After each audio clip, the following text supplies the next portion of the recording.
आइए आपको पप्पू के पापा की कहानी सुनाते हैं। पप्पू के पापा नहीं जाने? उत्कल का सांड, उड़ीसा का सांड, फिर भी नहीं समझे? बीजू बाबू, फिर भी नहीं समझे? बीजू पटनायक का एक शानदार किस्सा लेके आए हैं आपके सामने। अगर बीजू पटनायक को नहीं जानते हैं तो आपकी जानकारी के लिए शॉर्ट टर्म में 2 लाइन में उनका इंट्रोडक्शन दे देता हूं। उड़ीसा के 2 बार के मुख्यमंत्री, पहले कांग्रेस के नेता, बाद में बीजू जनता दल के संस्थापक, और इस समय उड़ीसा के 4 बार के मुख्यमंत्री नवीन पटनायक उर्फ पप्पू के पापा। लेकिन आज के इस वीडियो में हम आपको बीजू पटनायक की सियासी पारी के बारे में नहीं बताने आए हैं, बिल्कुल नहीं। कभी कभी पॉलिटिक्स वालों को भी थोड़ा सा ए पॉलिटिक्स हो जाना चाहिए ना। क्या है हमेशा राजनीति, हमेशा भी आपको आऊंगा सरकार गिरने गिराने, बस यही है जिंदगी। कुछ अलग भी तो होना चाहिए, कुछ एडवेंचरस, कुछ थ्रिलर। तो आज की कहानी एक नेता की थ्रिलर और एडवेंचरस वाली कहानी है। आज आपको एक ऐसे नेता की कहानी सुनाएंगे जो इतना जाबाज था, इतना जाबाज था कि मानो हॉलीवुड की फिल्म का हीरो था। मानो नीचे से गोलियां बरस रही हैं, ऊपर से फाइटर जेट्स अपने बम के गोले दाग रहे हैं, और ये आदमी बीच में से हवाई जहाज निकालता है, फिर जाता है दुश्मन के खेमे में से घुस के अपने साथी को बचा के ले आता है। ये काबिलियत हॉलीवुड की फिल्म के हीरो के सिवा किसी में भी मिलेगी नहीं आपको। लेकिन जिस हीरो की कहानी हम लेके आए हैं वो हीरो ऐसा ही था। बचपन से एडवेंचरस थे बीजू बाबू। बीजू बाबू की कहानी सुनाने से पहले आपको बीजू बाबू का थोड़ा बहुत इंट्रोडक्शन दे देता हूं। उड़ीसा के सांड कहे जाते हैं, माने लंबी चौड़ी कदकाठी भाई साहब। इंदिरा गांधी खुद भी बड़ी लंबी थी, लेकिन अगर आप बीजू बाबू के साथ इंदिरा को देखेंगे ना, तो इंदिरा कहां 2 मंजिला नीचे लगती हैं और बीजू बाबू कहां 4 मंजिल ऊंचे। माने बीजू बाबू का कद शायद भारतीय राजनीति में उनसे लंबा किसी का नहीं होगा। सबसे ज्यादा ऊंचे कद वाले बीजू बाबू ही थे। बीजू बाबू का जन्म हुआ था 1914 में, और ये आदमी बचपन से ही इतना एडवेंचरस और थ्रिलर सस्पेंस वाला था। 14 साल की उम्र में वो काम कर डाला था ना जो आप आज सोचिए। बताता हूं अभी काम, और काम सुनने के बाद एक बार सोचिएगा जरूर कि आप ये कर सकते हैं। अभी जितनी भी उम्र हो आपकी वो आप जानिए, 14 साल की उम्र में ये काम बीजू बाबू ने किया था, ये सोच लीजिएगा। कटक, कहां कटक? उड़ीसा वाला कटक। कटक से पेशावर, कहां पेशावर? पाकिस्तान वाला पेशावर। कटक से पेशावर यानी तकरीबन 3000 किलोमीटर की दूरी किससे तय की थी? साइकिल से। क्यों? कोई टास्क था, कोई इनाम था, कोई रेस थी? ना, बीजू बाबू इनाम के लिए थोड़ी लड़ते थे। बीजू बाबू वही करते थे जो दिल करता था। तो दिल ने किया कि साइकिल की यात्रा हो तो हो, कहां की जाए? तो कटक से पेशावर, ताकि लंबी दूरी तय हो ना। 14 साल की उम्र से, यानी स्कूलिंग करते थे तब 9-10th में पढ़ते थे, अपने 3 साथियों के साथ निकल पड़े थे साइकिल से, और 18 साल की उम्र में पेशावर पहुंचे थे। बीच में कई जगह रुक के काम किया, पैसे जुटाए। क्या ऐसे ना थोड़ी ना कि अपने साथ खाना पीना, दफ्तर, गाड़ी, नेता सब चल रहे हैं कि खाना पीने का इंतजाम हो रहा है ना। जेब में जो थोड़े बहुत गुल्लक के पैसे थे बस वही लेके चले थे। जिस शहर में जाते थे थोड़ा बहुत बोझा ढोते थे, पैसा आता था, फिर साइकिल से आगे बढ़ जाते थे। 4 साल में कटक से पेशावर तक की यात्रा पूरी की, और लेश मात्र अफसोस नहीं आदमी को, बिल्कुल नहीं। स्कूल में क्या करते? वही किताब पढ़ते। किताब तो बीजू बाबू ने बाद में लाखों पढ़ी और सैकड़ों लिखी। बीजू बाबू की कहानी यहां से होती है शुरू। अब चैप्टर गिनते जाइए बीजू बाबू की कहानी के। ये आदमी 14 साल की उम्र में साइकिल यात्रा करता है, 18 साल की उम्र में पूरी करता है। अचानक से बीजू बाबू को लगता है भाई देश में स्वतंत्रता आंदोलन चल रहा है तो हम भी इसमें भाग ले लेते हैं। अच्छा, बीजू बाबू अपने आसपास के उड़ीसा के लड़कों को स्वतंत्रता के लिए प्रेरित करने लगे। जवाहरलाल नेहरू से इनकी मुलाकात 1938-39 में हो गई थी, उड़ीसा में ही। नेहरू तभी फैन हो गए थे। अच्छा, एक तो इतनी ऊंची कदकाठी थी इनकी कि इसे देख के कोई भी आदमी नीचे से लगता था 4 माले से बोल रहा है। तो नेहरू जी को लगा कांग्रेस में इतना लंबा चौड़ा आदमी रहेगा, अच्छी बात है भाई, चूंकि अंग्रेज उस समय हमेशा पीछे पड़े रहते थे, तो थोड़ा बहुत अगर हट्टा कट्टा आदमी होगा तो 2-3 कांस्टेबल कम से कम डंडा तो नहीं मारेंगे, यही सुकून रहता है। और उड़ीसा के आंदोलनों में बीजू बाबू की कदकाठी के इस्तेमाल के किस्से किस्सा गोई के अंदाज में सुनाए जाते हैं वहां। माने किस अंग्रेज अफसर को बीजू बाबू ने कैसा पटका था, ये आप उड़ीसा जाइए, ऐसे ऐसे किस्से सुनाएंगे आपको कि न जाने किस किस अफसर को बीजू बाबू से पटकवा दें। क्योंकि भाई लंबी चौड़ी कदकाठी थी और स्वतंत्रता आंदोलन में ऐसा खौफ हो गया था कटक के आसपास के इलाकों के पुलिस वालों में कि बीजू बाबू को क्रिमिनल बना दिए थे। माने पॉलिटिकल जो लोग होते थे इनको क्रिमिनल नहीं बनाया जाता था। भगत सिंह को क्रिमिनल इसलिए घोषित किया था ब्रिटिश अधिकारियों ने क्योंकि उन्होंने सॉन्डर्स की हत्या की थी, लेकिन बीजू बाबू पॉलिटिकल होने के बावजूद क्रिमिनल थे। काहे? क्योंकि जो कांस्टेबल पकड़ने जाता था उठा उठा के पटक देते थे। तो ऐसे बीजू बाबू को 9 महीने के तकरीबन जेल भी हुई थी ब्रिटिश शासन के दौरान स्वतंत्रता आंदोलन में भाग लेने के लिए। लेकिन बीजू बाबू के थ्रिलर सस्पेंस की अभी कहानी शुरू हुई है। जेल में इन्होंने किताब पढ़ ली एविएशन की, माने हवाई जहाज की, कैसे बनता है, कैसे उड़ता है। अब यहां से इन्हें हो गई रुचि, भाई साहब हवाई जहाज उड़ाना है। अब हवाई जहाज कैसे उड़ाएं? तो 30 साल की उम्र में बीजू बाबू ने दिल्ली फ्लाइंग क्लब में हवाई जहाज उड़ाने की ट्रेनिंग के लिए अप्लाई कर दिया और दिल्ली में रह के ही हवाई जहाज उड़ाने लगे। यहीं इनकी मुलाकात हो गई इनकी होने वाली पत्नी और तत्कालीन प्रेमिका से। अब माने किसी की भी कहानी अगर एडवेंचरस और थ्रिलर वाली होगी तो लव का एंगल तो आता ही आता है ना जनाब। बीजू बाबू की भी जिंदगी में आया, लेकिन प्रोफेशन के थ्रू आया। जब दिल्ली फ्लाइंग क्लब में बीजू बाबू प्लेन उड़ाने की ट्रेनिंग कर रहे थे, उसी दौरान एक और लड़की उनके पास रहती थी, ज्ञान देवी, जो उन्हीं के साथ पायलट की ट्रेनिंग कर रही थी। अब सोचिए जनाब, 1935 के जमाने में अगर कोई लड़की पायलट बनने का ख्वाब देख रही है तो उसकी ताप की केवल कल्पना हो सकती है, क्योंकि परिवार से लड़ना पड़ा होगा, झगड़ना पड़ा होगा। उस जमाने में कौन बेटियों को पायलट बनाता है जनाब? आज नहीं बनाते लोग। ये तो बात 1940 के दशक की थी। लेकिन ज्ञान देवी भी जिद करके आई थी कि पायलट ही बनना है, और मुलाकात हो गई बीजू बाबू से, जो हमारे कैसे मस्त मौला थे इसके किस्से मैं आपको सुना चुका हूं। तो बीजू बाबू और ज्ञानी देवी की यहां से शुरू हुई मुलाकात 3 साल के भीतर भीतर शादी में बदल गई। शादी होने के बाद 3 संतानें हुई, जिनमें से एक है हमारे नवीन पटनायक बाबू, यानी पप्पू के नाम से जिन्हें उड़ीसा में जाना जाता है। अब हमारे बीजू बाबू पायलट बन चुके थे। 1942 का ये वो दौर था जब भारत में भारत छोड़ो आंदोलन चरम पे था। गांधी के नेतृत्व में आंदोलनकारियों ने अंग्रेजों की नाक में दम किया हुआ था, और उधर दूसरे मोर्चे पे आजाद हिंद फौज में सुभाष के लड़ाकों ने ब्रिटिश सेना के छक्के छुड़ा रखे थे। माने जो ब्रिटिश सेना काला पानी यानी सेलुलर जेल में हमारे भारतीय लोगों को भर भर के उन पे जुल्म करती थी, उसी सेलुलर जेलों में आजाद हिंद फौज के लड़ाकों ने इन्हीं लोगों को भर के इन पे जुल्मों सितम की वही कहानी चालू की कि बेटा भुगतो तो समझ में आएगा। लेकिन दिक्कत ये थी कि बर्मा में कुछ भारतीय लोग भी फंसे हुए थे, तो अब उनको वतन वापस लेके आए कौन? ये बड़ी समस्या बनी, क्योंकि ये बहुत जोखिम भरा था। वो कोई खुला मैदान नहीं था कि ऐसे वहां गए, प्लेन लैंड कराए, आराम से लेके चले आए, ये ना हो रहा था। वहां America, Germany, Italy, Japan, Azad Hind फौज, अंग्रेज, इतनी सारी सेनाएं युद्ध के मैदान में थी कि हर सेकंड दसियों गोले बरस रहे थे, और उन दसियों गोलों के बीच में से हवाई जहाज ले जाना ऐसे है जैसे आप शेर के सामने बकरे को लेके जाके बार बार दिखाओ और भागो, क्योंकि बकरे को भी खतरा है और बकरे से ज्यादा खतरा किसे है? आपको है। तो यानी वो आदमी बचा के लाएगा कैसे जो खुद जिंदा नहीं रह सकता उन परिस्थितियों में। लेकिन खतरों के खिलाड़ी सीरियल शुरू हुआ है आज। असली खतरों के खिलाड़ी कौन थे? बीजू बाबू। बीजू बाबू खतरों से खेलना भी जानते थे और खतरों से जीतना भी जानते थे। बीजू बाबू ने ये जिम्मेदारी ली, हवाई जहाज लिया, पुराना डकोटा उड़ाया, उड़ा के सीधे पहुंचे कहां? बर्मा। और बर्मा से ना सिर्फ हजारों भारतीयों को छुड़ा के वतन वापस लेके आए, बल्कि वहीं पे भारत छोड़ो आंदोलन के जो लेफलेट्स होते थे ना, छोटे छोटे पर्चे, वो गिराया करते थे ताकि लोगों में भारत छोड़ो आंदोलन के लिए जागृति पैदा हो। अंग्रेजों के नाक के नीचे से प्रचार हो रहा था भाई साहब।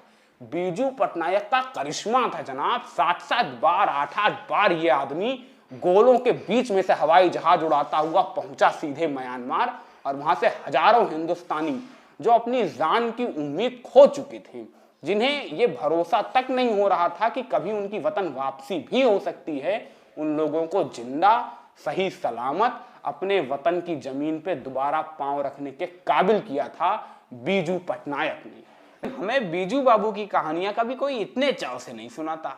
बीजू बाबू की कहानियों में से जितनी कहानियां अभी मैंने आपको सुनाई हैं, विश्वास करिए ये सारी कहानियां सिर्फ और सिर्फ ट्रेलर है। असल फिल्म तो अभी बाकी है। अभी तो मैंने आपको वो भी नहीं बताया कि इंडोनेशिया के गली मोहल्लों का नाम बीजू बाबू के नाम पे क्यों पड़ा। मेन रहस्योद्घाटन तो बाकी है। तनिक आराम से बैठिएगा, एक एक किस्सा समझेंगे, क्योंकि बीजू बाबू के किस्से हैं ही इतने चमत्कारिक, छोड़े कैसे, बिल्कुल करिश्माई लगते हैं। लगता है कि ये तो बिल्कुल हॉलीवुड का हीरो है। और असली हीरोइक काम क्या होता है ये समझने के लिए चलिए मेरे साथ 1948 में।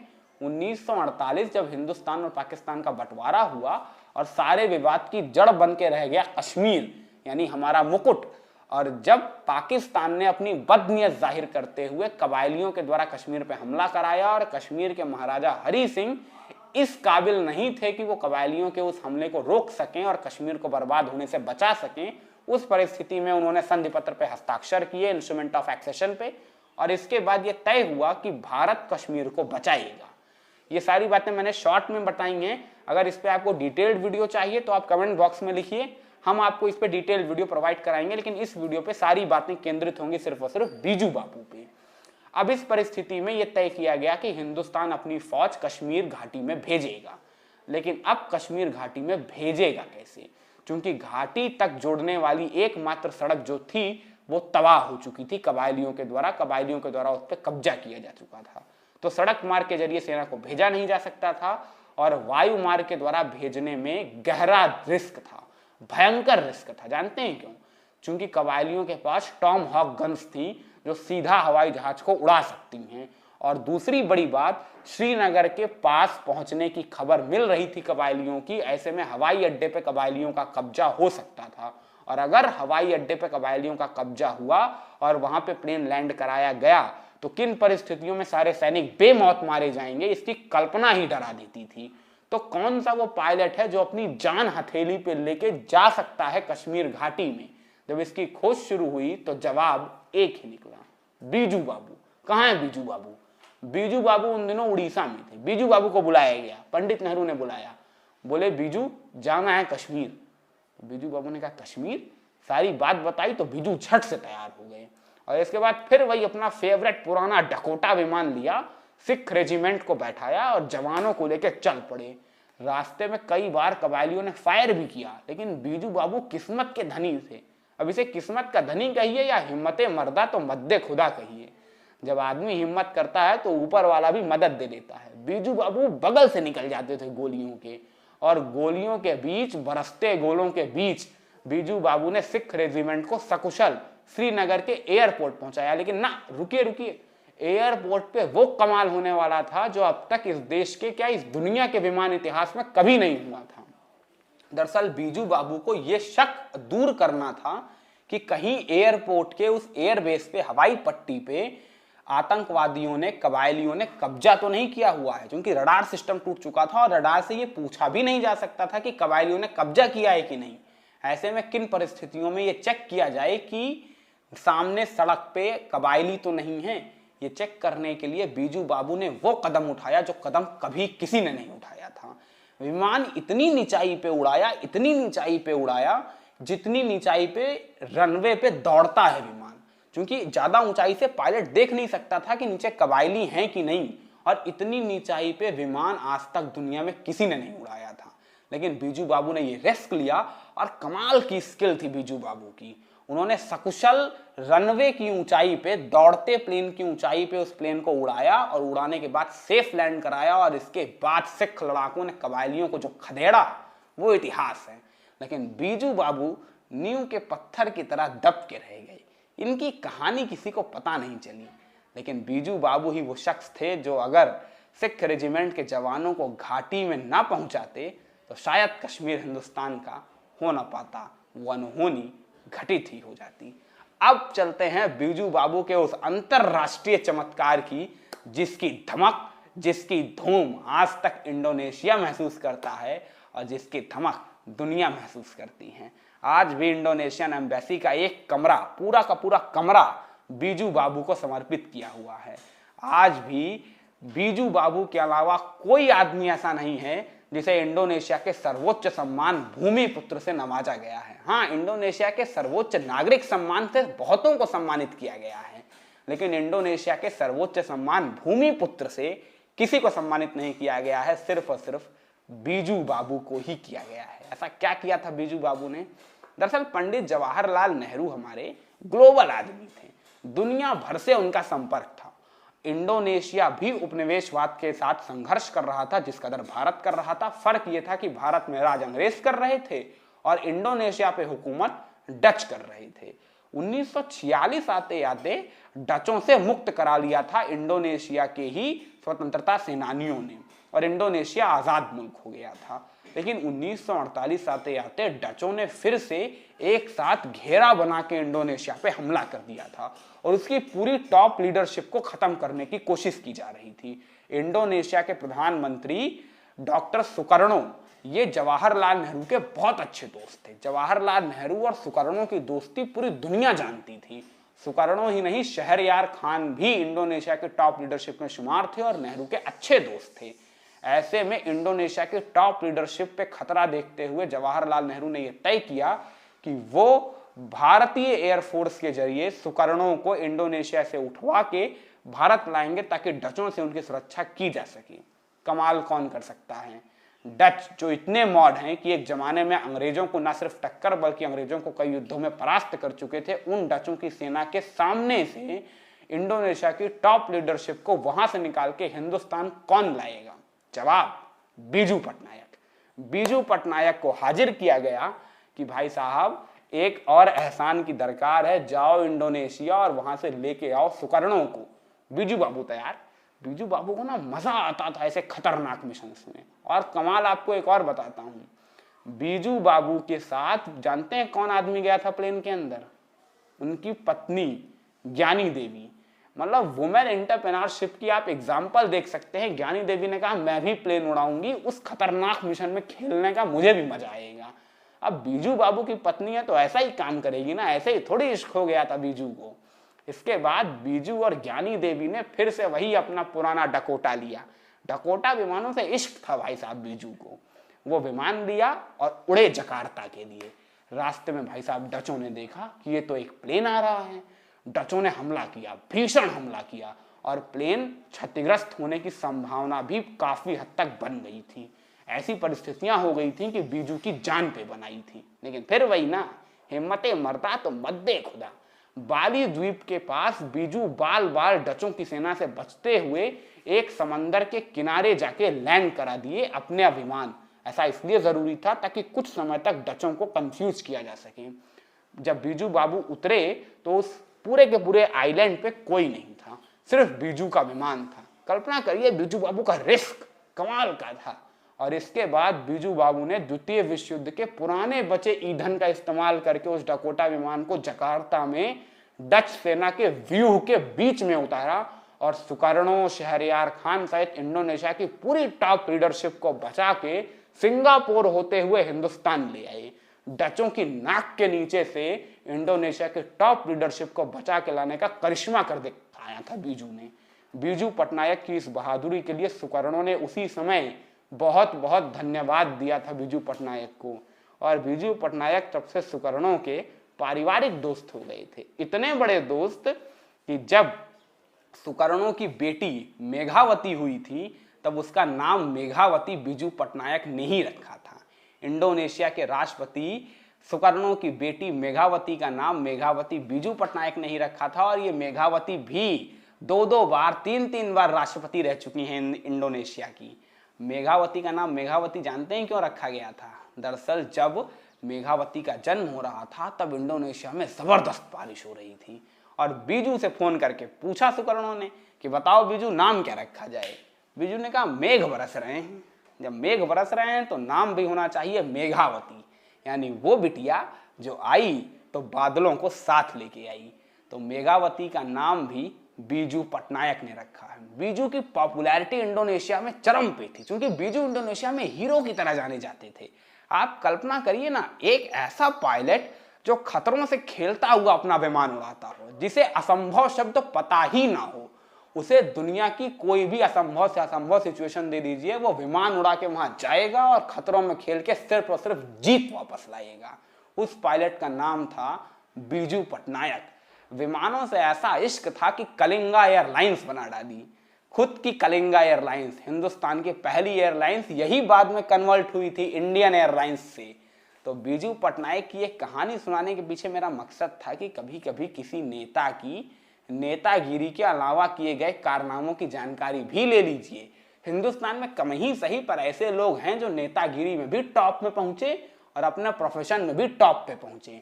तो इस वीडियो में बीजू बाबू की नॉन पॉलिटिकल कहानी थी, सिर्फ और सिर्फ वो किस्से थे जो आपको बीजू बाबू के रियल व्यक्तित्व की कहानी सुनाते हो। अब अगर बीजू बाबू के राजनीतिक करिश्मे का जिक्र समझना हो तो कमेंट बॉक्स में जाइए और कमेंट करके मुझे बताइए कि बीजू बाबू पे पॉलिटिकल वीडियो चाहिए या नहीं।